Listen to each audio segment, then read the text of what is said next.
Isubandang kumitaw sa alas ko, sinayod ang takna. Sa pasungan, nahimog suang matang si Jesus, ang atong manunubos. Itang ginatuho ang manunubos, hindi sa kalibutan.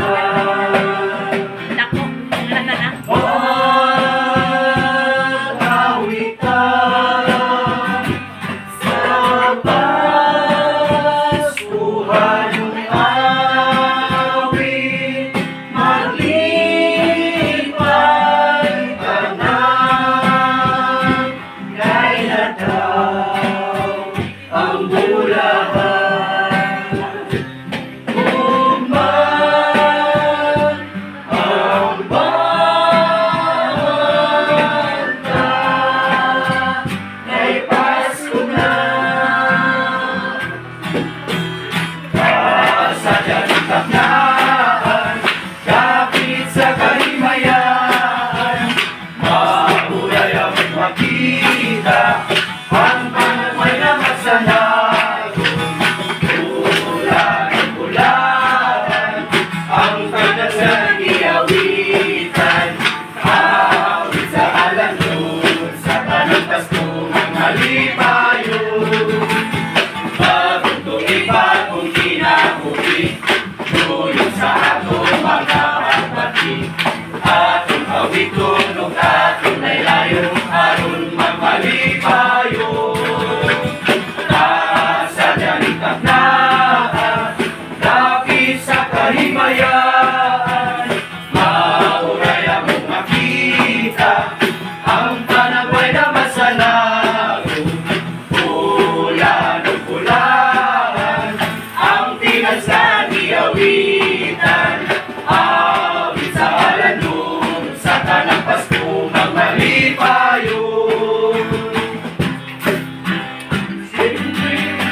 Disyembre 25, adlaw sa atong Ginoo, si Jesus nagpakatao, makaluluoy kaayo.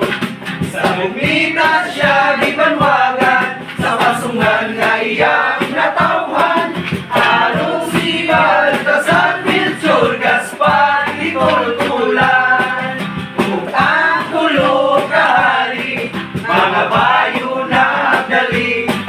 Sa Diyos nun nga pagtuo, nagyugbo nagluhod.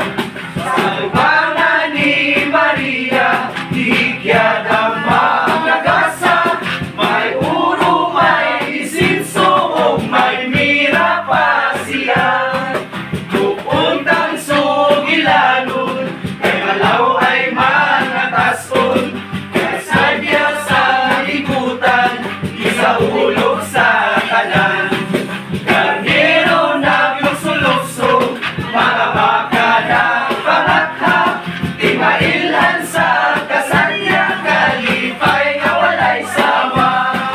O finance pamatia, ang tuyo ni awita, kung angay bakatagan, o jutay pinaskuhan.